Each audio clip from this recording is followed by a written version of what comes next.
जेपीआरए में पैसा का कोई रेफरेंस नहीं। आदिवासी शब्द रखा गया था मसौदा में, ये लोग डर गए कि आदिवासी मालिक बन जाएंगे, इसलिए महोदय संशोधन संख्या 491 के द्वारा 1 दिसंबर 1948 को आदिवासी शब्द को अबोरिजिनल शब्द को संविधान से हटा दिया गया। और आज भारत सरकार कहती है भारत में आदिवासी नहीं रहते हैं। ये भारत के 12 करोड़ आदिवासियों के साथ अन्याय है महोदय। देश में महामहिम राष्ट्रपति आदिवासी हैं, लेकिन महोदय 9 अगस्त को जब इस देश में 12 करोड़ आदिवासी दिवस मनाते हैं महोदय, तब महामहिम राष्ट्रपति हमें बधाई तक नहीं देती है महोदय। कैसे मानने को हमारा समाज से है? हमारे बहुत सारे ऐसे मुख्यमंत्री हैं आदिवासी दिवस में बधाई नहीं देते, आदिवासी नेता आदिवासी दिवस नहीं मनाते हैं। हमारे पहचान को मटियामेट करने की कोशिश की जा रही है महोदय, और हमें जनजाति बता दिया गया। सोचिए, शेड्यूल्ड ट्राइब का क्या हिंदी ट्रांसलेशन जनजाति होगा कि जन होना चाहिए? आदिवासी जन होना चाहिए। जाति शब्द डाल के वर्ण और जाति में घुसा के हम लोगों को हमारा अस्तित्व मिटाने चाहते हैं ये लोग। इसलिए महोदय हम लोगों को आदिवासी पहचान को कैसे सुरक्षा दिया जाए, वो हमारे चैलेंज है। दूसरा मुद्दा यह है महोदय कि जो 5वीं अनुसूची जिसकी आपने इतिहास थोड़ा बताया, 5वीं अनुसूची को लेकर झारखंड हाईकोर्ट में केस किया गया। 2 केस आए। उन्होंने कहा कि 112 ऐसे ब्लॉक हैं जहां आदिवासियों की जनसंख्या घट गई है, 50% से कम है, इसलिए अनुसूचित क्षेत्र को हटा देना चाहिए, इसको रीडिफाइन किया जाना चाहिए। महोदय मैं याद दिलाना चाहता हूं कि अनुसूचित क्षेत्र का निर्धारण जनसंख्या के आधार पर नहीं हुआ है। इतिहास पढ़ना चाहिए ऐसे लोगों को जो कहते हैं कि जनसंख्या के आधार पर सब कुछ यहां पे चलेगा। अनुसूचित क्षेत्र में जनसंख्या के आधार पर चीजें नहीं चल सकती है। पहली बार अनुसूचित जिला 1874 में घोषित किया गया और उस समय में कानून बना अनुसूचित जिला अधिनियम, और उसमें चुटिया नागपुर, जिसको आज छोटा नागपुर बोलते हैं, और संताल परगना, यही 2 जिले थे। अब सोचिए बाद के दिनों में जब संविधान बना और यहाँ पे संविधान आदेश जारी किया गया महोदय, उसके बाद हजारीबाग जैसे जिला को सेट कर दिया गया। यह अन्याय हुआ है। पूरा का पूरा चुटिया नागपुर ही अनुसूचित क्षेत्र है, यहाँ का आधार जनसंख्या नहीं हो सकता है। अभी परिसीमन आ रही है महोदय, कहते हैं आदिवासियों की जनसंख्या कम हो गया है। कोई कह रहा है पेशा कानून जो है कि काला कानून है, आदिवासियों की जनसंख्या 10% हो गया। बाप रे!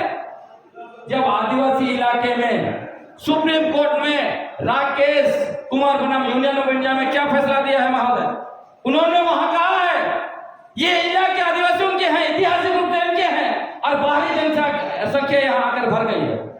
महोदय संविधान का अनुच्छेद 19(1) A, B, C, D, E और G का रेफरेंस देते हुए बाहरी जनसंख्या बाढ़ की तरह आ रही है महोदय। लेकिन वहीं देखिए संविधान का अनुच्छेद 19(5) में क्या लिखता है, यदि आदिवासी पर, अनुसूचित जनजाति पर उनका अस्तित्व पर खतरा आएगा महोदय, तो सरकार कानून बनाकर रीजनेबल रिस्ट्रिक्शन लगा सकती है। 24 साल हो गया महोदय, क्यों झारखंड विधानसभा में कानून नहीं बन रहा है बाहरी जनसंख्या को रोकने के लिए? आज बाहरी जनसंख्या बाढ़ की तरह आ रही है, हमारा नौकरी छीन के ले जा रहे हैं महोदय। अभी आंकड़ा आया है, बोलता है झारखंड जो राज्य आदिवासी के नाम से बना, वहां 3.5% आदिवासी नौकरी करते हैं महोदय। अब चले जाइए महोदय सचिवालय, कोई सरकारी दफ्तर चले जाइए, आप उंगली में गिन लेंगे कितना आदिवासी नौकरी करता है महोदय। ये आदिवासियों के साथ अन्याय है महोदय। मैं कह रहा हूं महोदय कि 5वें अनुसूचित क्षेत्र का प्रशासन और नियंत्रण संविधान के अनुच्छेद 244(1) और 5वीं अनुसूची के प्रावधान के तहत होना चाहिए। यहां क्या हो रहा है, झारखंड पंचायत अधिनियम 2001 और नगर पालिका अधिनियम 2011 असंवैधानिक तरीके से लागू है महोदय, जबकि संवैधानिक रूप से बनाए गए पेशा कानून 1996 यहां लागू नहीं हो रहा है। यह दुर्भाग्य है हमारे लिए, झारखंड के लिए कलंक है महोदय। मैं आपको बताना चाहता हूं कि क्यों मैं असंवैधानिक बोल रहा हूं, और मैं आपको यह भी बताना चाहता हूं 22 जुलाई 2021 को झारखंड सरकार के मुख्य सचिव ने माननीय झारखंड हाईकोर्ट में महोदय उन्होंने वहां पे एफिडेविट दायर किया महोदय, और एफिडेविट में लिखा है कि अनुसूचित क्षेत्र में मुख्यमंत्री सहित मंत्री परिषद का कोई अधिकार नहीं है। महोदय आप दंग रह जाएंगे उस दस्तावेज को देख के। झारखंड के माननीय सचिव ने यहां भी लिखा है, चीफ सेक्रेटरी मुख्य सचिव ने यहां भी लिखा है कि यहां पर असंवैधानिक तरीके से, गैर कानूनी तरीके से प्रशासन चलाया है महोदय। अब सोचिए, जब 5वीं अनुसूची के तहत सिर्फ और सिर्फ महामहिम गवर्नर को ही अधिकार है, तो यहाँ पे किस आधार पर झारखंड पंचायत राज अधिनियम बनाया गया महोदय, और फिर से कानून को सेट किया गया। मैं आपको बताना चाहता हूं, ये जो झारखंड पंचायत राज अधिनियम महोदय, ये असंवैधानिक है। यहाँ कैसे असंवैधानिक है? जब 73rd अमेंडमेंट लाया गया इस देश में महोदय 1992 को, उसके बाद बिहार सरकार ने बिहार पंचायत राज अधिनियम 1993 बनाकर अनुसूचित क्षेत्रों में पंचायत चुनाव के लिए ऐलान कर दिया महोदय। हमारे दो सम्मानित वकील जो आज दुनिया में नहीं रहे, डॉक्टर वसुदेव बेसरा और एस गुरु साहब, पटना हाईकोर्ट गए। उन्होंने पटना हाईकोर्ट में चुनौती दिया, कहा कि संविधान का अनुच्छेद 243(m)(1) के तहत समान पंचायत कानून अनुसूचित क्षेत्र में नहीं लागू होता। इसी के आधार पर पटना हाईकोर्ट ने उस कानून पर रोक लगा दिया महोदय। लेकिन झारखंड सरकार का पंचायत राज विभाग आज भी कहता है कि 7वीं अनुसूची में पंचायत राज का विषय है महोदय, इसलिए विधानमंडल को कानून बनाने का अधिकार है। बताइए, आप देख लीजिए 7वीं अनुसूची जब संविधान में बनाया, संविधान बना तो मूल में था, लेकिन आप देखिए जब 73rd अमेंडमेंट आया 1992 में, उस समय में क्यों प्रतिबंध लगा दिया गया? क्यों हमारे जो है कि संविधान निर्माताओं में जो अमेंडमेंट किए लोग प्रतिबंध लगाए?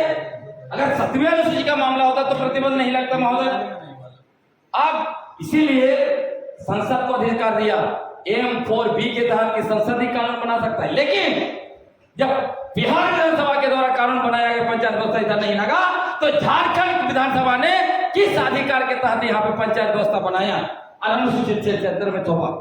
दूसरा महोदय, ये जो JPRA कानून बना है झारखंड पंचायत अधिनियम 2001, उसका धारा 1 उपधारा 2 देखिए, उसमें लिखता है कि ये जो नगर पालिका क्षेत्र, ये जो होगा पंचायत व्यवस्था होगा, पंचायत कानून नगर पालिका क्षेत्र में नहीं होगा महोदय। आप सोचिए कि जहां पे नगर पालिका होगा वहां पे ये कानून नहीं लागू होगा। मतलब संविधान का 5वीं अनुसूची पारा 6(2) के तहत माननीय महामहिम राष्ट्रपति को अधिकार दिया गया अनुसूचित क्षेत्र के निर्धारण का, वो विधानसभा ने निर्धारण किया महोदय, ये असंवैधानिक है। उसके अलावा महोदय, यदि अनुसूचित क्षेत्र के लिए कोई भी कानून बनेगा तो उसका TSC में ले जाना जरूरी है, क्योंकि वो हमारा संवैधानिक बॉडी है महोदय। लेकिन झारखंड पंचायत राज अधिनियम को TSC में नहीं लिया गया, उसके बावजूद उसको लागू किया गया। आपको मैं यह भी कहना चाहता हूं कि पेशा कानून के तहत अंतर्गत राज्य सरकार कानून बना सकती है, लेकिन JPRA में पेशा का कोई रेफरेंस नहीं है। स्पष्ट है, पेशा कानून अलग है, झारखंड पंचायत राज अधिनियम अलग है। तब सवाल उठता है, जब दो कानून एक इलाके में लागू होंगे, टकराएंगे, तब क्या होगा महोदय?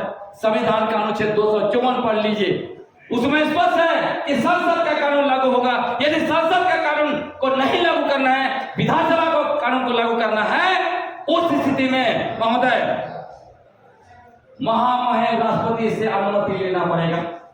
इसमें अनुमति नहीं लिएगा महोदय। और मैं बताना चाहता हूं, इस मसले को लेकर 4 सितंबर 2015 को झारखंड विधानसभा के जॉइंट सेक्रेटरी ने चिट्ठी लिखा पंचायत विभाग के सचिव को, कहा कि क्या आपने प्रेसिडेंट से एक्शन लिया है, क्या आप इसको TSC से परामर्श लिया है? कोई जवाब नहीं महोदय। उसके बावजूद जानबूझ के लोग थोप रहे। सोचिए कि जो कानून संविधान के अनुच्छेद 243(m), 244(1) और 254 का हनन करता महोदय, क्या वो असंवैधानिक है कि नहीं महोदय? इसलिए इस कानून को खारिज करना चाहिए महोदय। और मैं चटो, आमिर सर का सर अपना टारगेट है। ये जो नगर पालिका कानून है महोदय, उसके द्वारा अनुसूचित क्षेत्र को निगलने का काम हो रहा है। आप संविधान का अनुच्छेद 243 ZC1 देखिए, उसमें स्पष्ट है ये नगर पालिका कानून अनुसूचित क्षेत्र में लागू नहीं होगा। उसके बावजूद थोपा गया क्या महोदय? और आज यही को इसी पंचायत कानून को एक असंगत नियमावली बना के इस मौजूदा सरकार का जिद है कि हम जो है कि जेपीआर के साथ ही जो है कि ये लागू करेंगे महोदय। ये आदिवासियों को स्वीकार नहीं महोदय, इसीलिए जो है कि आदिवासी विधानसभा हो रहा है महोदय। आपको मैं जमीन की और भी लाना चाहता हूं महोदय, क्योंकि आपको मालूम है महोदय कि झारखंड में हम आदिवासियों का लड़ाई एक दिन का 2 दिन का नहीं है महोदय। हम आदिवासियों का लड़ाई विगत 260 वर्षों से निरंतर चल रहा है महोदय। इसीलिए महोदय मानव धरती आबा बिरसा मुंडा ने कहा उल गुलाम का अंत नहीं होगा। उसका मूल में क्या है महोदय? ये पूरा 260 साल का लड़ाई है, उसके मूल में हमारी जमीन है महोदय। और उसके लिए महोदय हमारा सैकड़ों लोग शहीद हुए महोदय, और उसी के बदौलत CNT और SPT कानून बना महोदय। CNT और SPT कानून क्या बोलता है महोदय?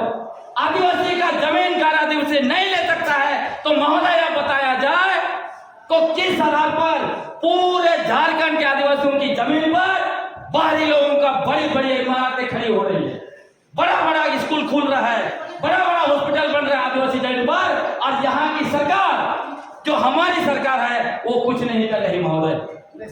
जमीन नहीं रहेगा तो हम आदिवासी लोग खत्म हो जाएंगे महोदय। जमीन क्यों लूटा जा रहा है? जमीन इसीलिए लूटा जा रहा है क्योंकि CNT एक्ट में एक व्यक्ति अपना जमीन को बेच देता है, कोई भी आता है उसको ठगता है, वो जाके बेच देता है। लेकिन महोदय जैसे ही पेशा कानून 23 प्रावधानों के साथ उपयुक्त नियमावली के साथ लागू होगा महोदय, अगर आदिवासी भी जमीन बेचना चाहेगा तो उसको ग्राम सभा से परमिशन लेना पड़ेगा, तो वो रुक जाएगा स्वागत महोदय। ये जो विस्तार हो रहा है बाहरी जनसंख्या इस इलाके में, वो रुक जाएगा महोदय। और उसके बाद जो आदिवासी जमीन को दूसरे लोग लिए है गैर कानूनी तरीके से महोदय, वो जमीन भी ग्राम सभा वापस कर सकता है। इसीलिए लोग नहीं लागू करना चाहते हैं महोदय। आपको मैं वो ये कहना चाहता हूं कि देखिए लागू करने पर महोदय पेशा कानून के तहत ग्राम सभा को अधिकार है। अभी क्या हो रहा है महोदय, हम लोग पेपर में पढ़ते हैं कि रांची जिला में 50 अवैध जो क्रशर चल रहा है महोदय, 60 अवैध क्रशर चल रहा है महोदय।